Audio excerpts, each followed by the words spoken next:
I'm going to report you because every time you want to play golf, Larry, you make sure that it's raining. Larry, first of all, I'm not a weatherman. I'm a meteorologist. I'd appreciate a little bit of respect, me, Larry. All right, come on, can you guys just calm down? We're in the middle of a game of golf here, all right?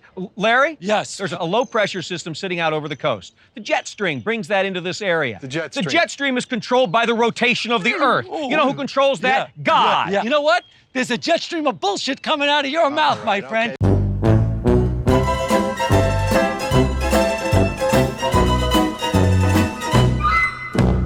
All right. Jeff. Well, what is going on? Hi, I'm Susie Essman. We're recording. Okay, I know, but fuck it. Hey, everybody. It's me, Jeff Garlin, and I was confused. All right. We are on, it's so funny, Jeff. This is season 4, episode 4, The Weatherman. This feels like yesterday to me. What, The Weatherman or yesterday recording, and seeing me? Filming this. I remember it so well for some reason. I remember all of them so well. But this one, for some reason, just sticks out to me. Well, when you see it, that's when the memories come flooding in, including for me. And I swear to God, I'm not making up times at craft service. Like, I'll be like, oh, I went and had that, and I'm not kidding. All right, there's something disturbed about that, dear. No, I'm not saying that's normal. I'm just saying that's a fact that I could remember. But I also remembered other things from that day. Yeah. So well, this episode, I think, covers Larry's 2 major obsessions, which are dental hygiene and golf. Yes. So we start out at the dentist. We've done so many scenes at the dentist. Do you realize that? How many episodes and scenes we've done at the dentist? And the dentist, the hygienist, Delilah, is, Maria Canals, who I work with. I think I'm saying right, Nick Canals. Canales, my brain. But the point being is, I was on Wizards of Waverly with her. She played the mother on Wizards of Waverly. I was Uncle Kelbo. What a career. Uncle Kelbo? Uncle Kelbo was my name. Hold on, I want to shut the door because I hear Jimmy outside. Yeah, he loves Wizards of Waverly. You don't want to get him excited. It's his favorite show. Yeah. We're at and Larry's doing a thing with his mouth, like, sticking his tongue out. And clearly Delilah makes a face thinking like he's, making a sexual move towards her. So we wonder, is she a possibility for the anniversary? Who knows? Hold on, though. I disagree. I think she's seen many a tongue bounce around. I don't know. She looked at him. All right, by the way, agree to disagree. Okay. I thought she looked at him liking it, finding it attractive. My thing is she liked everything he did. Like she came in on fire. Yeah. And then the dentist shows up, who is Dr. Funkhauser, who is Saul Rubinek, who's a terrific actor, terrific in this episode. Yes. And we find out that Larry's allergic to gas. Mm-hmm. And Saul tells him to open his mouth, and he takes a Polaroid of his mouth for insurance. I've never heard of that. It's never been done to me, but maybe it's a thing that he needs a picture of the tooth for the insurance. Mm-hmm. And Saul thanks him for going to his Uncle Leo's testimonial. That he's going to go, that he's coming. That he's going to go, that he's going to be coming. And people are coming from all over. They're coming from Russia. They're coming from all over the world to go to Leo Funkhauser's testimonial. And he wants to give Larry a shot because he won't take the gas. And Larry's worried about his sleeve, rolling up his sleeve of his sweater, because he thinks if he pushes the sleeve up, the elasticity in the cuff is going to be destroyed. By the way, he's really right with those kind of shirts. They're very sensitive. The cashmere sensitive shirts. Elasticity. Sensitive elasticity. Yes, indeed. And he the wrist is clinging and it's not going to cling. And Saul snaps back. You're crazy. What's the matter with you? And Larry's an expert on elastic. He's an expert on elasticity. And Larry was going to take, what is this? Larry's going to take so Larry's going to take the shirt off. So they compromise. Yeah. He'll take the shirt off. And then Saul is in a rush because somebody comes in and there's a phone call, there's an emergency. Yeah, that's and he just pushes the sleeve up. Allison Lyon. I like giving credit when I know the actor or actress. That's Allison Lyon playing the assistant who comes in and tells. It's not a big role, but I like giving credit. Of course, you should give credit where credit is due. So older Saul one. I don't know is very famished, and he just shoves the shirt up. All right, you know what? We're just going to roll this What? right What are you up doing? right now. Saul? Because I haven't got the Huh? time. I was going to take the shirt off. I have people with real problems in there, Larry, and I have to do this now. I have an hysteric on the phone. I have people in the waiting room, and this is enough already. It's enough. You know what I'm saying? 5 minutes, you're going to feel fine. What line is it? Line 1. Oh, great. Look, he ruined the shirt. Look at this cuff. And it's flopping all over the place. Look at that. And Larry's like, you ruined the shirt. And then Saul walks out. I mean, not Saul. His name is not Saul. His name is, what is his name? Oh, yeah, Saul. It is Saul. It's his real name. And he asks the hygienist, what's wrong with him? And she says he's not himself. His uncle has Hodgkin's, meaning Uncle Leo, who the testimonial is for. And Larry says, yeah, but it's the good Hodgkin's. No, is it the good Hodgkin's or the bad Hodgkin's? No, he said, no, Larry says, but it's the good Hodgkin's. He says that. Oh, like, right, why is he does, upset? Because it's the good Hodgkin's. And I'll tell you something. I don't know if you remember at Caroline's, if you remember Kenny Quinn, who was kind of managed the place, and his son, Paul. Yeah. Remember Kenny? Yeah. And his son, Paul, did have Hodgkin's. And it was the good Hodgkin's. And this episode meant so much to Paul when he was going through all of that, because I would go to Caroline's, would talk to me about it, that he was able to laugh about the good Hodgkin's when he was going through his chemo. The good Hodgkin's is Hodgkin's. Did you know that? It's still, I know, and it's not good. There's nothing good about it. Non-Hodgkin's lymphoma is pretty much a death sentence or a very tough road. But Hodgkin's is also tough, but that's right. There's no good survivability. Yeah. It's not like a rainbow, but that's the difference. But he was, but Paul Quinn was very, this tickled him, having Hodgkin's and going through all the horrors that he was going through with chemo and treatment. Yeah. This episode meant something to him, and he laughed about it. And I always love when that happens. The number of times that people have come up to me, so many. Yes. My father just died. It was the first time I laughed. We used to watch the show together. Or we watched it in his hospital room. Yes, that I've heard a lot. Or my mom this, or my sister this. I was at dinner recently with a friend, and another friend of his was there. And she told me that when her husband was dying, all he wanted to do was lay in bed and watch Curb. And he watched it over and over again. I've always said, I've never said it on here, but I've said this because I figured it out very early on. Yes, I'm a comedian, but my job is to ease people's pain. That's my job, flat out. Because you're laughing, whatever pain you got, even in that moment, is gone. So, and Susie, by the way, you ease the pain too. I don't know if you knew that. I will tell you something. It's not to sound Pollyanna or anything, but I've always felt that it's a wonderful thing to do for a living to make people laugh. It's putting a good thing into the world. And there's been a saying with comedy, well, it ain't brain surgery. Yes, we're not trained for brain surgery, but it still is, in my opinion and your opinion, very important to help the world laugh, But I imagine when someone's having brain surgery, they really think that comedians don't matter until they recover. Hold on, when they recover and they're laughing. Yes. Yes. Okay. So now we're in Larry's house, and Nat, Shelley Berman, his father, is there eating a sandwich, and Larry comes out of the bathroom and he tells him, next time you use the bathroom, make sure to keep the seat down. What are you, pushing with? It's not really about her, it's about me. I pee sitting down. How long have you been doing that? Well, it started because I was getting up to go at night sometimes, and I didn't feel like putting the light on.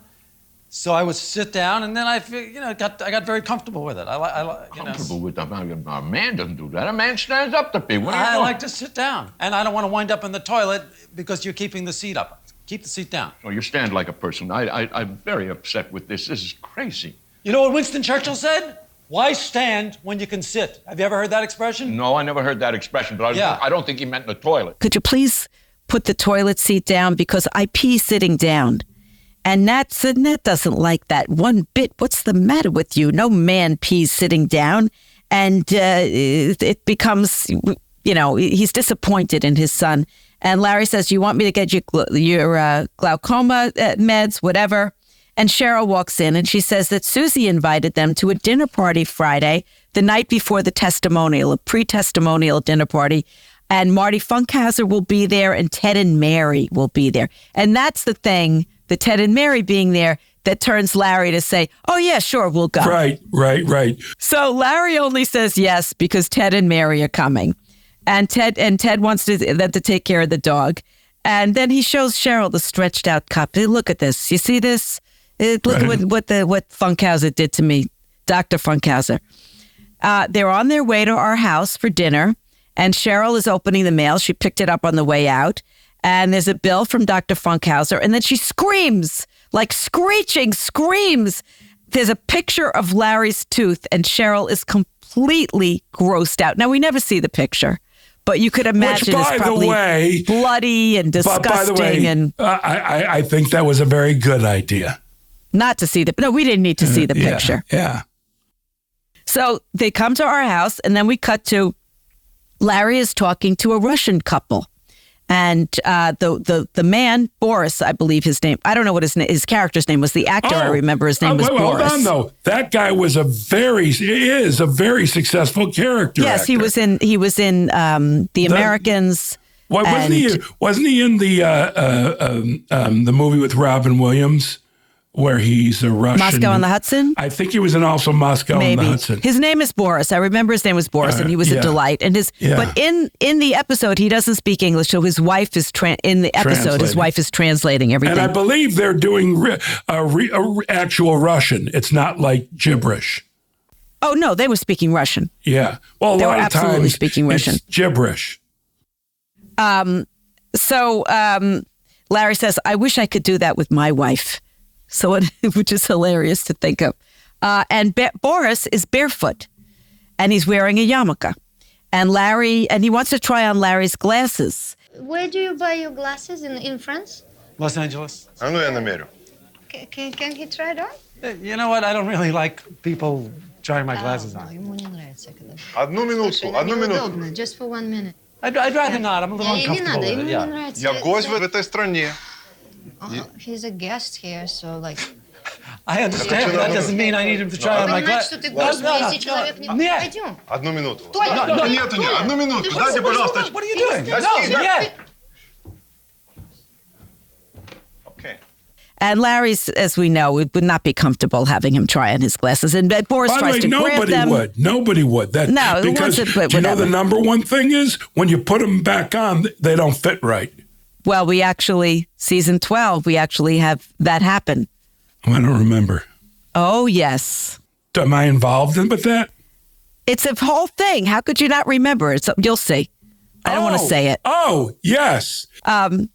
Anyway, he goes to take Larry's glasses. He's not comfortable. And then Boris goes to grab the glasses, and he's not happy. And then, they get into a fight. They kind of wrestle. And Larry says to you, this Russian is nuts. And he's like telling you he's nuts. And then he's like, where's Ted and Mary? And you say Ted and Mary couldn't come. They had a premiere. And I say, Jeffrey, as I've said many, many times, I need your help. Yeah. And Larry sits down and he calls Oscar over, our German Shepherd. And Oscar puts his face in Larry's crotch. And dogs do that all the time. Right. They put their face right in your crotch. He's patting and being kind to the dog, he's having patting nothing to do with him, his and he crotch. loves Oscar. Yeah. And then you cut to see me watching this, thinking that something perverse and disgusting is going on. Right. And I say to him, enjoying the dog? Yeah, but by the way, completely believe that would be your reaction. Yes. Yeah. And off stage, I say to you, and he's going to take care of Ted's dog. Now, is that a loop? Yes. Okay. That was a loop. And for those of you listening who don't know what that is, sometimes on our show, this is the way looping works. You record afterwards in a sound studio an extra line. Sometimes you go over your own line to add a piece of information, and they match because the sound was off. You were talking about before that a whole thing that happened with Saul Rubinek, and the sound was off. Yeah, sometimes the sound is off, and it can be fixed in post. The sound doesn't sound right. But a lot of times, mostly on our show, it's someone saying something off camera that they need for story. That the information is necessary for the storyline. Yes. And this information was necessary for the storyline. Yes, without a doubt, yes. Yeah. So we're sitting at the dinner table, and Larry cannot stop staring at Boris's feet. It's like really disturbing him, just staring at Boris's feet. And Sammy comes over. Hi, Larry. Right. And she says, maybe you should take your shoes off like that guy. And then Sammy proceeds to untie Larry's sneaker and run away with it. So she takes Larry's shoe. Oh, I have a question. Doesn't the Bob Einstein moment happen before that? No. Where he's on the couch and asking Larry a question? Because I thought it all ends with the dinner. No.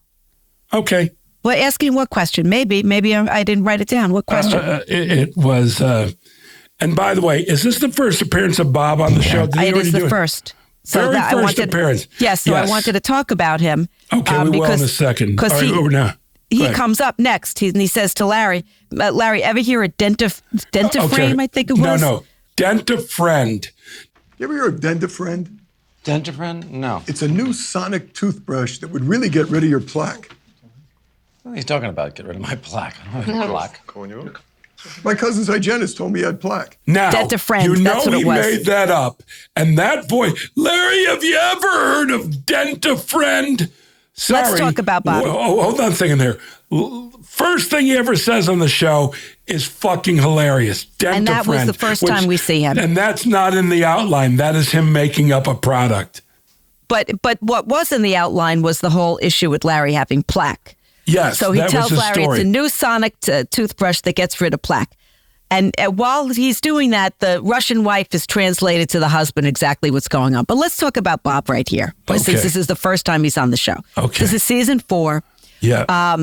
Now, I did not know him. This was the first day I met him. Oh, you didn't know Bob? I didn't know Bob. Oh, I had wow. a connection to Bob because his Aunt B I was very close with. She was like an aunt to me. And Aunt B was Parky Carcass's sister, his father's sister. Oh, right. Park your carcass. Right? Yeah.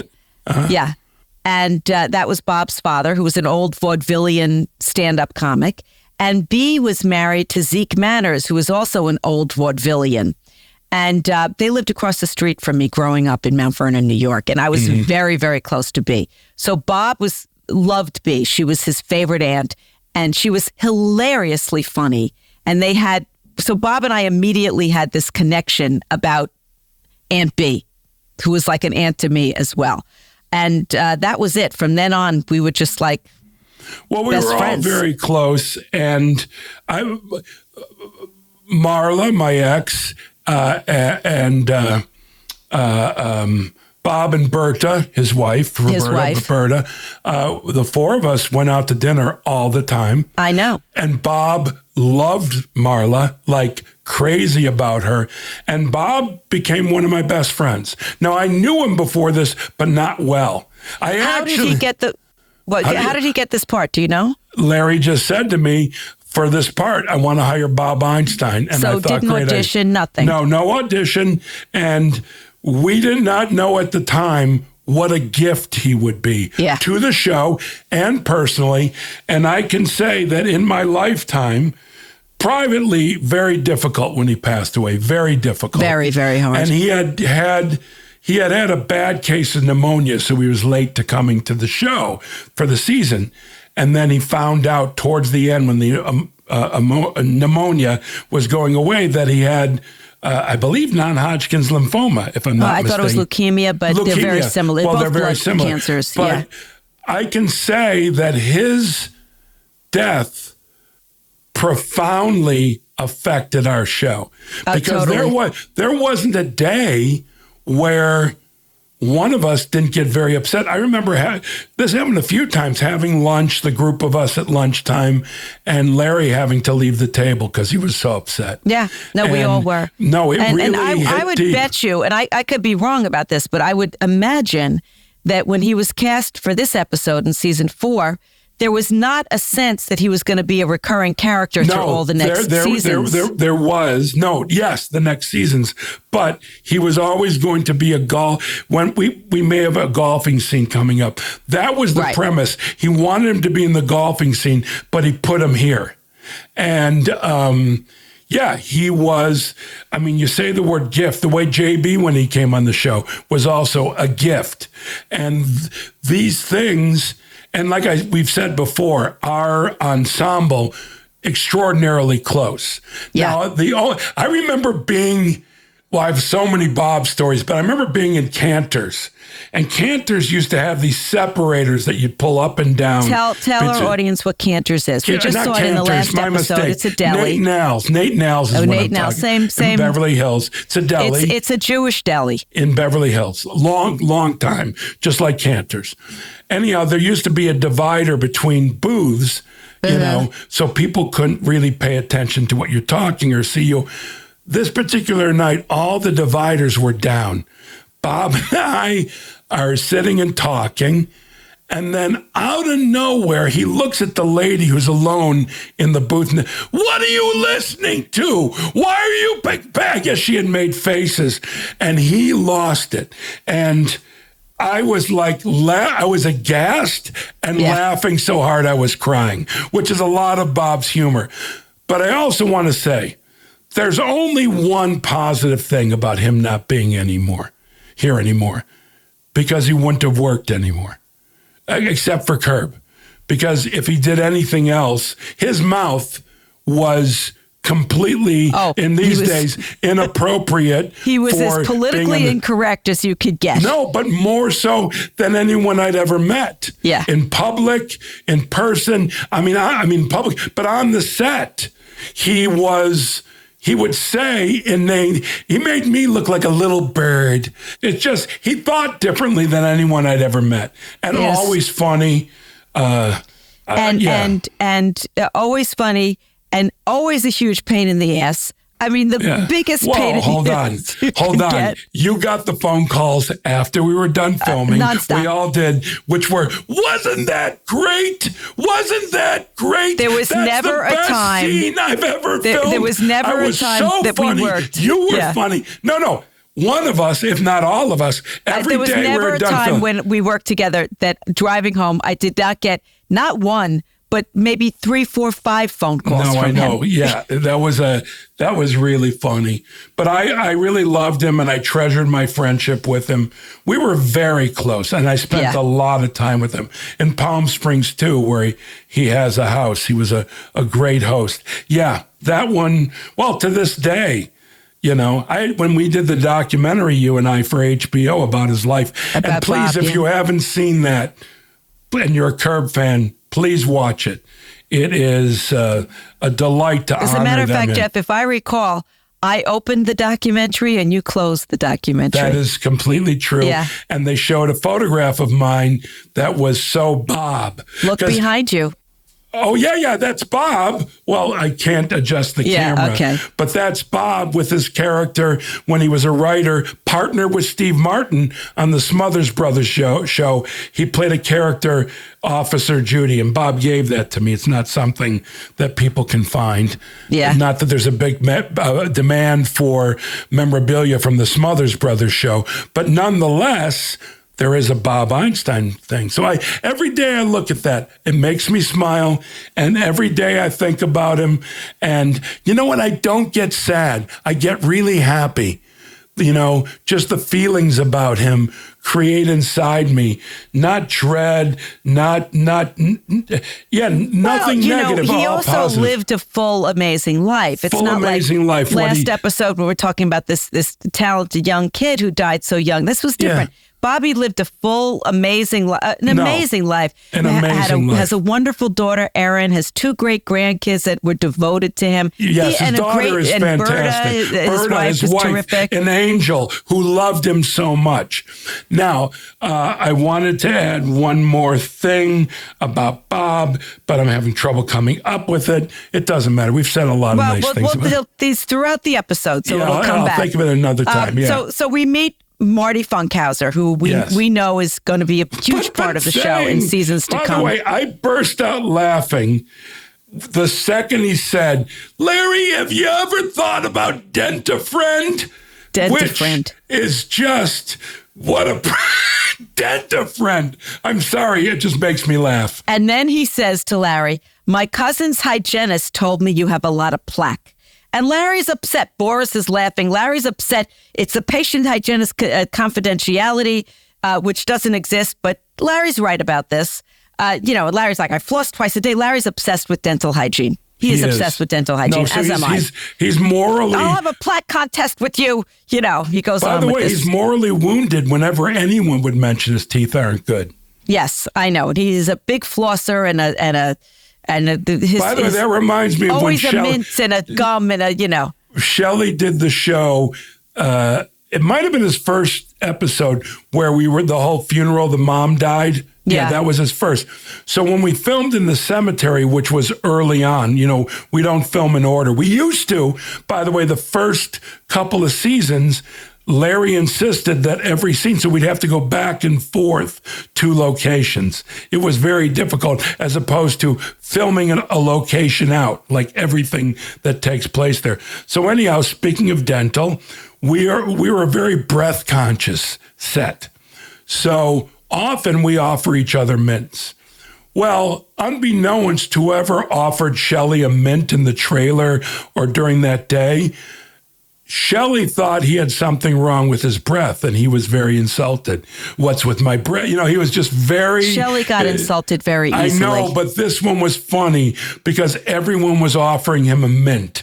And I just think, because if I did something and all day everyone's offering me a mint, I'd be miffed. Yeah, of course. Yeah. So then Marty starts to talk about the weatherman gave him a golf tip. We get onto golf tips. And Marty starts to show the golf tip. And all of a sudden, Sammy screams bloody murder. And she saw the picture of Larry's tooth. What is this? Oh, it's disgusting. What the hell is this? Oh, hey, wait a second. What is... That's a picture of my tooth. The dentist took it for insurance purposes. Where did you get that? It fell out of Larry's jacket.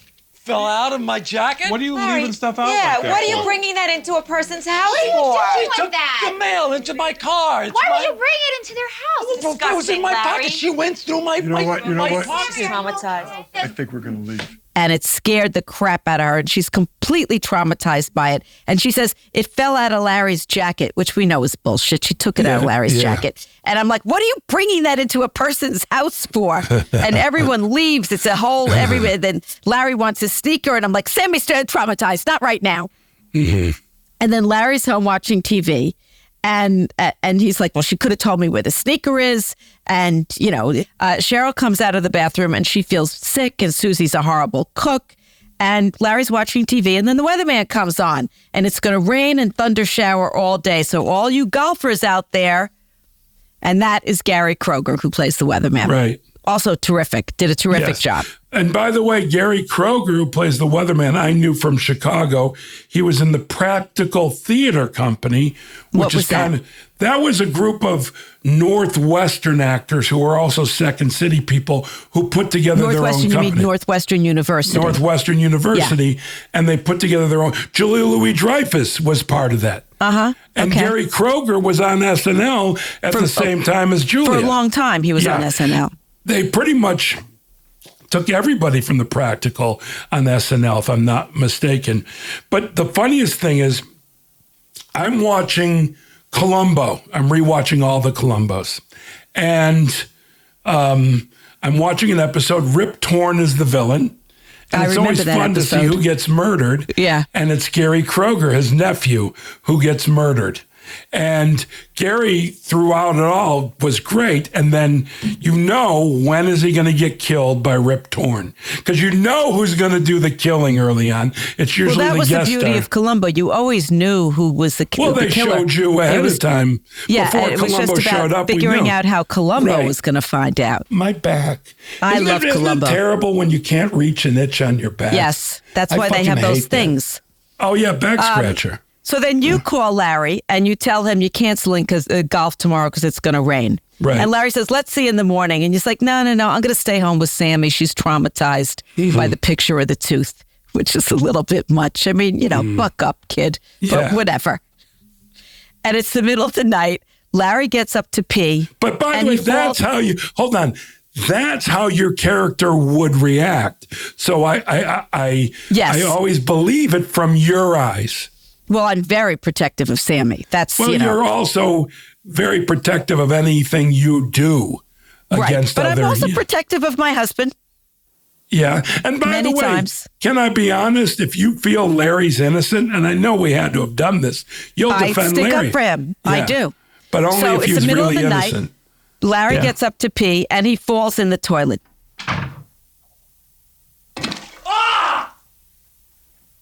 What? What happened, Larry? I fell in the toilet. Cheryl left the seat up when she was throwing up, and he hurt his back, and he's soaking wet, and in the morning his back is killing him, and it's a sunny, gorgeous, beautiful day. And he's like, this is not the first time the weatherman has done this. The weatherman predicts rain so he could have the golf course all to himself. Now, Right. my husband, Jimmy, who's a golfer, totally buys into this premise. Well, by about the way, the weatherman. if you're a weatherman and if you're a big golfer, you do that. I completely believe unethical. it. I know, but I believe it. I believe it big time. So Larry goes to the golf course and he's got a cane and he's limping and he's got a cane because he hurt himself falling in the toilet. And he sees the what do they call that, Chuck? What is that in golf? The guy who, I forgot the name of it. I don't actually. I play 9-hole. There isn't one of those guys. And Chuck says there's hardly anybody there because of the weather forecast. But the weatherman is out there playing with Dr. Funkhauser. Right. And Chuck is like, Chuck says to him, what's with the cane? Larry says, I fell in the toilet. And then he hobbles out to the golf course and he sees the weatherman and Dr. Funkhauser, Saul Rubinek, and he's like just furious at them. What's going on? Beautiful day, huh? Yeah. Good day for golf. What's up? Yeah, I was supposed to play today. Really? And Jeff called me last night and canceled because of your weather report about thunder showers. You made a mistake, so what? Come on. Oh, I said it was going to be thunder showers? Yeah. Oops. Whoop. Yeah, okay. Nice to see you. Good Too to see you, bad Larry. for me. Take care. Too bad for me. And, it's and the weatherman says, oh, it's a sunny day. Oops, I made a mistake. So he seems guilty in that way. Oh, no. He doesn't. He is guilty. It's apparent. He knew his Larry tells him his suspicion, and the weatherman's like, what are you going to report me because it's a nice day? And he says, besides, I'm not a weatherman. I'm a meteorologist. Right. Yeah. And there's a low pressure system coming in and the jet stream and blah, blah, blah. And then he tells Saul about the shirt. It's not clinging and no more pictures of my mouth.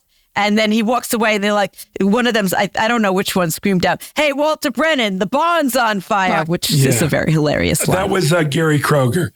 That was his also, line. I want to say, Larry in the scene with his angry, grumpy face, limping like that, it reminds me of an old Laurel and Hardy movie, and I can't think of the character who's the villain in that movie, March of the Toy Soldiers, which as a kid was one of my favorite movies. And it still is. I love that movie. But Barnaby, I was never a Laurel and Hardy fan. For a name that... What? I was not a Laurel and Hardy fan.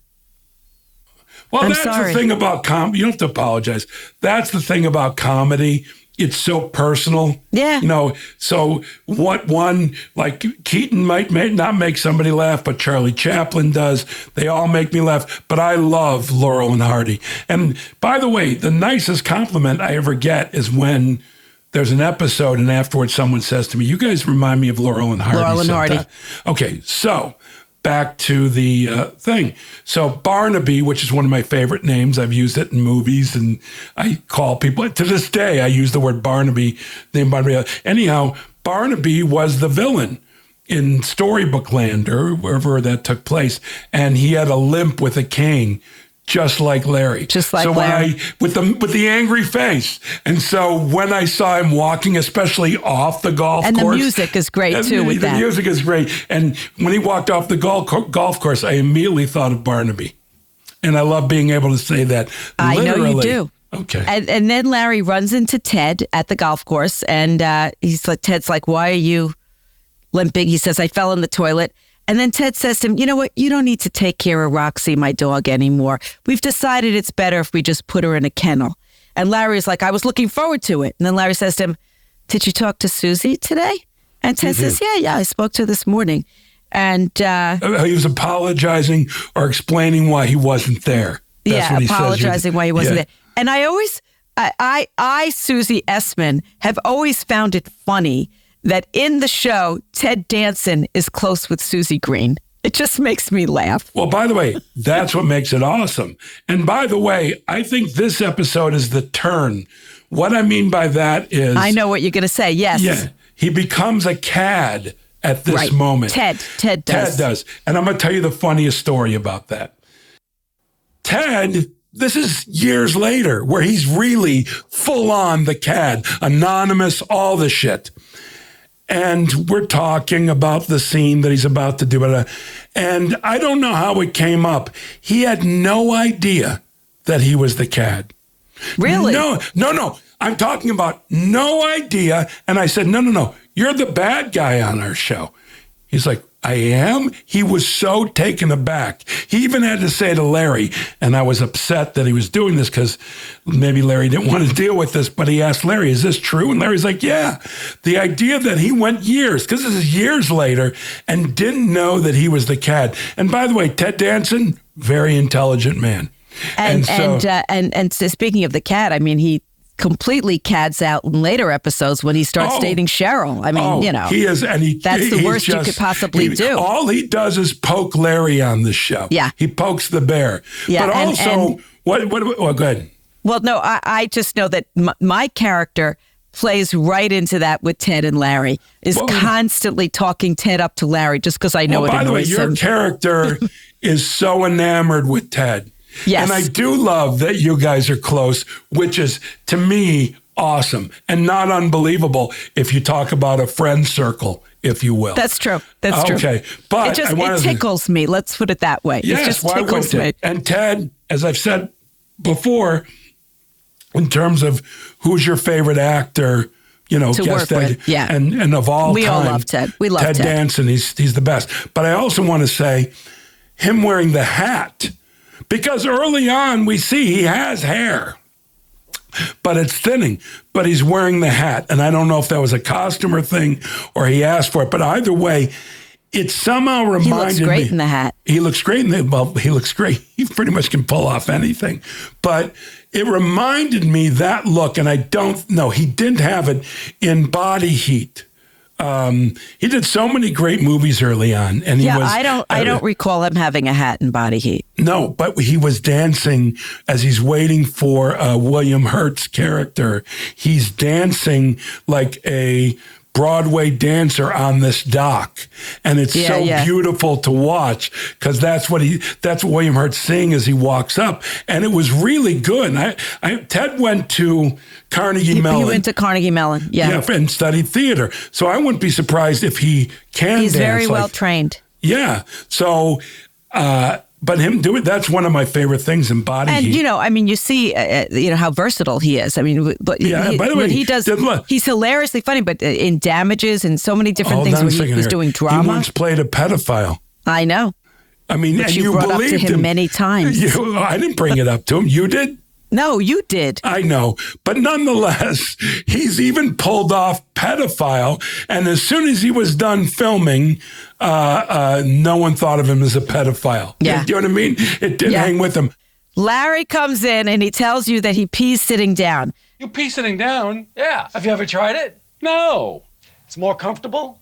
When you get up during the night, you don't have to turn the light on and wake up. And you get to read. What are you reading? I'm reading a lot of stuff. What stuff? If I pee 20 times during a day, I can get through the whole New York Times, for God's sake. 20 times? Yeah. Hey, buddy, when you're peeing all over your shoe, I'm learning something. You're like, why would you pee sitting there? It's more comfortable. I don't have to turn the light on at night. You get to read. And you're like, what are you reading? Hey, buddy, when you're peeing all over your shoes, I'm learning something. And you're like, who's peeing all over their shoes? But by the way, the idea that he's peeing on his shoes and Larry's learning something. That on the toilet, he's reading biographies. Yes. And then I scream down, who's there? And you say, Larry. And then you hear me off stage say, Carmelina, put Oscar in the bedroom and close the door. Because I do not trust Larry with a dog at this point. And then Marty is there. Then right away, Larry starts telling about the Weatherman scam. And he just says it's raining so that he could have the golf course. And Marty says, you pee sitting down? Do you crap standing up? Yes. Brilliant by the way, line Bob Einstein, that was Bob. That was such a Bob line. Well, no. By the way, I don't know, unless he had to get out information, everything was Bob. Yeah, And well, by the that's way, true for all of us. But also, for our listeners, I want to say this. What you saw on the screen was Bob Einstein. Like, there wasn't much difference between Marty Funkhauser and Bob Einstein. Hardly any. Like, I'm not like my character. You're not like your character. Bob on screen, very much like who he is. Well, people always say to me, are you guys like, is Larry like us, Jeff? And I always say, no, none of us are like our characters except Richard Lewis. Oh, no. Richard Lewis is more Richard Lewis off camera. So if you see Richard Lewis off camera, he's more neurotic. So Richard Lewis and Bob Einstein, you're seeing a real piece of who they really are. Yeah. And then Larry says, you left last night before you gave me the Weatherman tip. And Marty says, I can't give it to you. He just called me on my cell phone and said, do not give Larry the tip. And then I come in and Larry says, Cheryl got nauseous from your dinner last night and I fell in the toilet. Because I said, what the fuck are you doing with the cane? Let's take a step back. What do you You're wearing a San Jose Sharks from your collection. It's bedazzled, but of all the ones, San Jose Sharks with the shark on it, that is a non sequitur in itself, and I laugh. I wish I had that. I never kept anything. I should have kept those things. No, you kept I kept the one Ohio sweatshirt. State, or what was it, Ohio Indiana. State? Indiana, yeah. Okay, maybe I'll wear that next episode. Okay. By the way, please do. That would be awesome. Yeah, I should. Yeah. And Larry says he fell in the toilet, and then he says to Einstein, to Funkhauser, he says, "How are you feeling?" He says, "Not great." And I said, "You never feel great, Marty." And Larry says, "Did you talk to Ted Danson?" I was like, "Yeah, I spoke to him this morning." And Larry says, "Yeah, he doesn't want me taking care of his dog." And Larry and I have a stare. Is that where we have a stare down? Yes. No, he starts the stare down with you. And by the way, we never show your side, if I'm not mistaken. No, we don't. But here's the question I have for you. Did you ever do another stare down with him? Yes. Once or twice. Okay. Not many. We tried a stare down in the season where Larry, we think he's going to die, the hospital bed, you know. Which by the way, that was our longest day ever, 17 hours. I remember. It was the last day of filming, but it was 17 hours. But he and I did a stare down. And we got it, we did it. And then afterwards, we both looked at each other and went, that'll never be in the show. It would have ate it. It really didn't work with Larry and I doing a stare down because we both know that we're getting the straight dope from one another. The truth is happening. It works with my character, but not with yours. Almost certainly not but mine. We've done very few. And I don't remember this one, but I remember another one we did where we barely could get through it. I mean, the two of us just got the giggle fits. By the way, almost all of his stare downs, but especially you, he breaks. Yeah. So we don't have them that many. Okay, then Larry asked Marty, does your father have the good Hodgkins? It's again, just out of nowhere. And then I bring the sneaker to Larry, and it's all chewed up, and I say, Oscar ate it, which it was like, because you abused him. He ate your fucking sneaker, asshole. And then we're back at Larry's house, and he's watching the weather again, and there's the weatherman, Gary Kroger, and the weather's beautiful today, but it's going to rain on Sunday. Poor, poor, poor. Next, we go to Leo's testimonial. Now, It's funny to me that instead of Leo's birthday, we call it a testimonial. That just strikes me funny. Well, by the way, golf clubs have lame shit like that. Truly, for me, the Groucho Marx joke applies to golf clubs. I would never want to be in a club that would have me as a member. But the premise with me, like I play 9-hole. I play public courses on occasion because 18 is a lot for me to focus on. So I love playing 9-hole. I bring 3 clubs, delightful.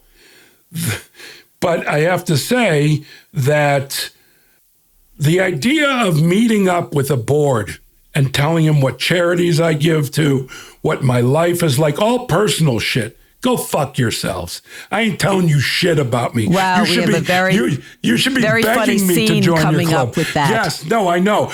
So they're at the testimonial, and they're out there By the way, checking in. I'm a man of the people. I would never belong to. I've played at Riviera. I've played at lots of private clubs as I'm invited, but I always drive home like feeling like I got to puke. Keep going. Okay. So they check in at the desk at the club, and they're given name tags, and Larry doesn't want to put the name tag on.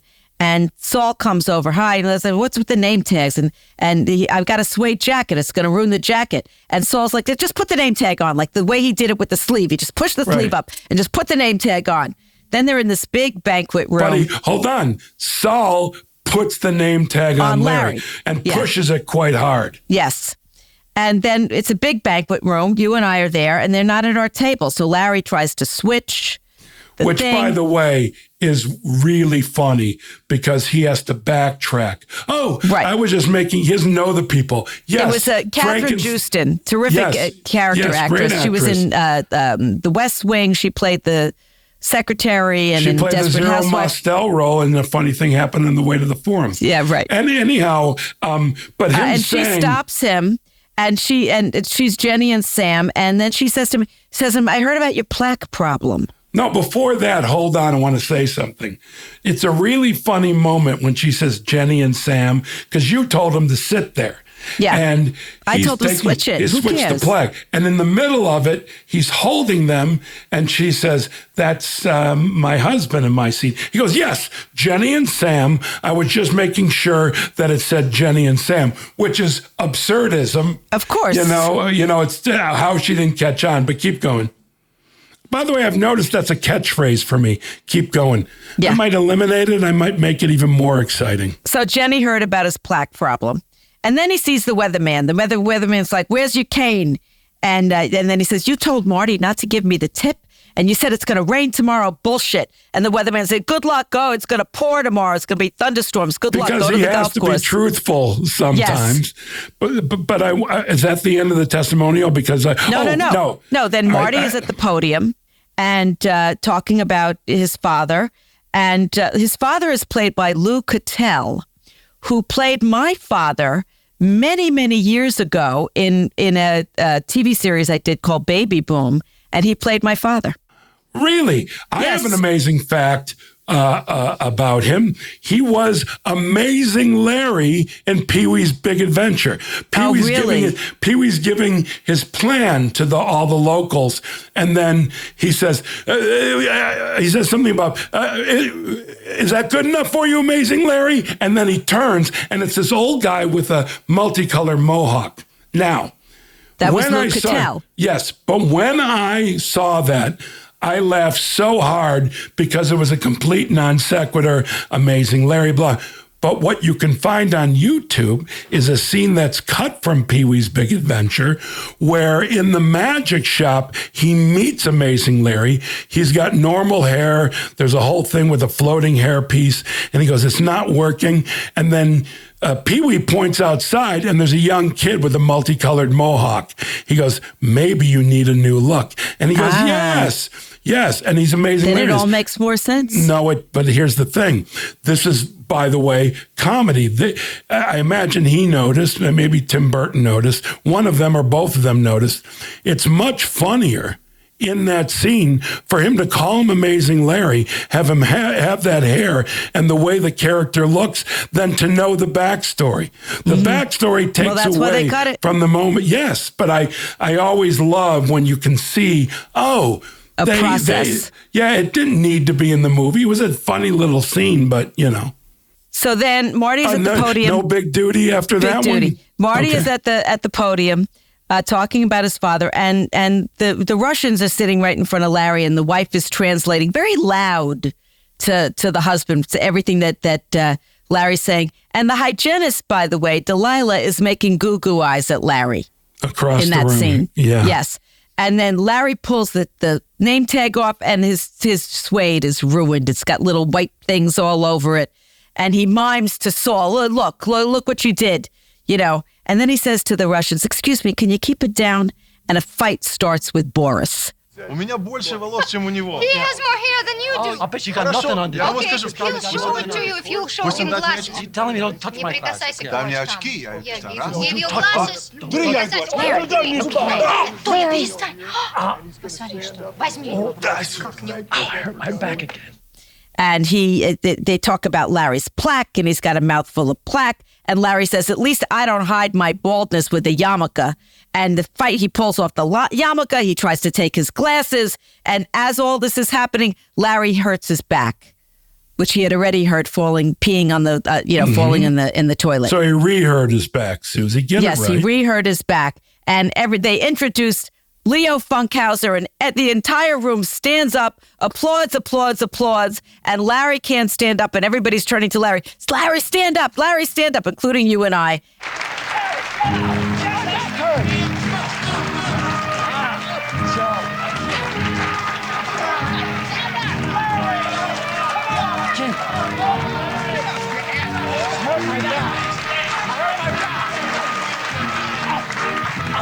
And he can't stand up because he hurt his back, and it's like all hell breaks loose. Okay, but I fought against this too. There are times because I didn't even want to film it. What I mean by that, not the scene, but there should have been... The choice. You mean the choice. Of all those people, why are people across the room mad at Larry for not standing up? To talk about absurdism, that's nonsense. So when we're on the set, I'm like, let's not even shoot this. Why are we shooting this?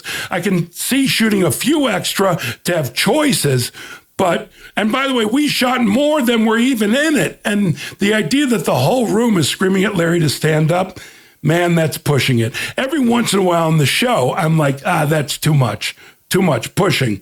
And this was one of those moments where it would have been great for you to say stand up.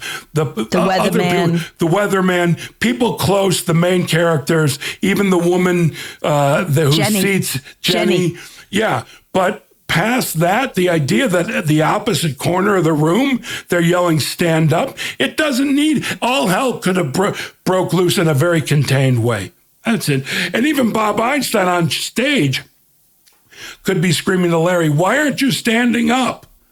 And Saul, but he's not. All right, that's how I would have done. And then we cut to, it's pouring rain, and he is on the golf course with Stu Browdy.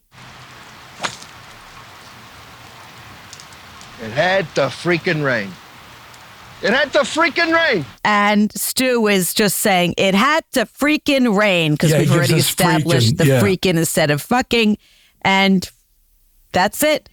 Now, I remember filming that day, and this is something I'm going to, I've earlier episodes, I've talked about early seasons, technical things and cuts and shots that I found disturbing. This was, I believe, didn't Larry Charles, who directed? No, Whitey directed this episode. But Larry Charles was the last episode. So anyhow, I thought, even when I was there, I felt it was going to be good. The rain machines we had, it looked so good. And now watching the episode, because it's cloudy, it was cloudy that day. Oh my God, it looks like it's pouring on them. Yeah. And it is in a small contained way, but even when you go to the wide shot, it looks like a horrible monsoon day. Yeah, but that was very impressive, because quite often you see rain scenes in movies and TV, and maybe I'm too close to it, but I look and I go, that is just rain. Because you look in the distance, there's sun reflecting off buildings, there's all this, but right where you see the characters, pouring rain.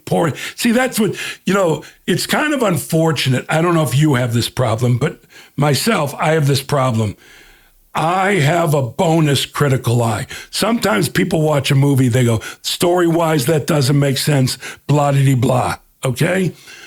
For me, it's technical things that I know. Like, if I'm watching something and I can totally, in my mind, see them shooting it, or technically something's wrong, takes me completely out of the movie. Mm-hmm. That's why when I go to a movie, and I haven't been to one in a long time, but I watch a lot on my television.